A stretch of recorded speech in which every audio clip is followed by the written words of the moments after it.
Hi everyone, I want to make a video about the key to happiness for an INFJ, and my name's Erik Thor and I study neuroscience and personality psychology. So what can I say? How can an INFJ be happy? Can they even be happy? Well, of course they can. Anybody has what they need to be happy. We all have what we need to be happy. The thing is, we have to recognize and start living a virtuous life. We need to, even if we're not spiritual, accept that there is some inner sense of karma and a sense of justice in an INFJ. We need to accept that we have a need to be in nature, we have a need to walk, we have a need to just be a part of the natural flow of life. We need to feel connected to everyone and everything. We need to feel like we are a part of the world. Our isolation doesn't do us any good. And what I find about INFJs is, even though they can have a rough upbringing, they really tend to peak around their 30s, around their late 20s. They really tend to peak and really climb out of their shells. I think INFJs are one of the people that take the longest to truly come into their own sense of self, to truly start living by their own ideals and dreams.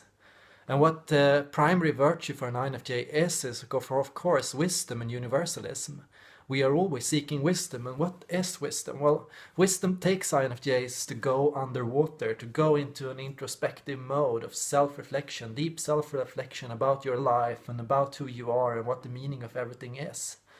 But the thing about wisdom is that wisdom and true knowledge always has the role of making you feel more happy. So if wisdom isn't making you feel happy, that usually is a sign that this is not true knowledge. True knowledge always helps us. It always makes us feel better about ourselves. And if it doesn't, well, then you need to think a little more, to be honest, because you're not done. You can't settle for the darker truths because they are only the stepping stones to the light. And really, the thing that the society doesn't really supply for an INFJ, that an INFJ always really needs, is of course to be near nature. I understand we live in a world of computers and it's easy to get absorbed in this world and to be addicted to the internet and to everything, but you need daily walks, you need daily meditation, you need daily the chance to just zone out, daydream, and to reflect on your life. And if you don't, that's gonna come back to bite you. Now, as an INFJ, we also need to acknowledge our feeling side, of course, and our connection to others. And I think the first and most important thing for an INFJ who wants to connect more to society and to be a more part of the group and to find their own tribe, I think some goals here are to learn to be mindful of your emotional boundaries. As an extroverted feeler, you really need to consider what limitations you have, what you cannot and cannot do to other people. Basically, you can't give people help they didn't ask for or don't want.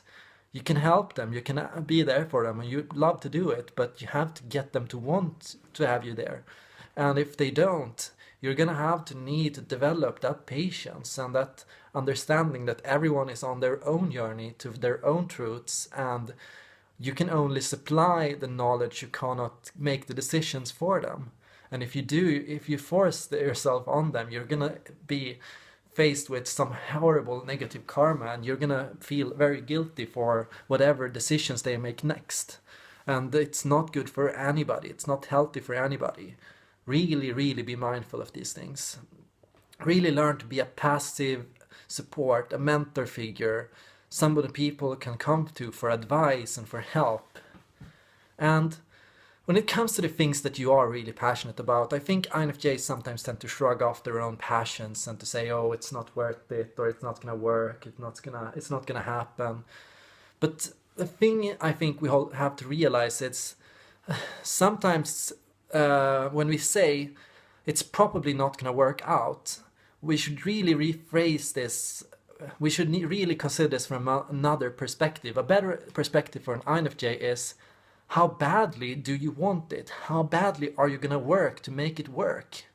If you really want it to work, then discard that voice that says it's not possible or it's not gonna work, and actually work to make it work.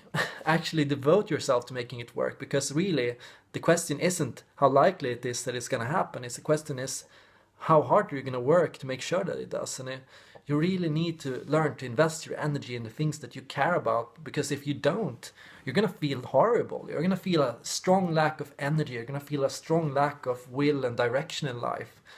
And truly, if it does fail, then at least you have had the chance to learn something. And at least you haven't sat there grumpy all the time thinking about how you wish you had have done it. Though really that voice is not good for anybody, not for your friends or anybody around you. You want to be a positive influence to the world. You want to be somebody who's happy. Well, you're going to have to be a fool. You can't skip straight to being wise and to being smart. You have to be a fool first to get the wisdom. You have to be curious first to get the wisdom. You have to ask the wrong questions, the right questions, to find a way to find out what the right questions are. And you're going to have to live a life of ignorance and bliss on the way to knowledge and understanding. And the more you understand, the more you know, the more you realize that you know nothing.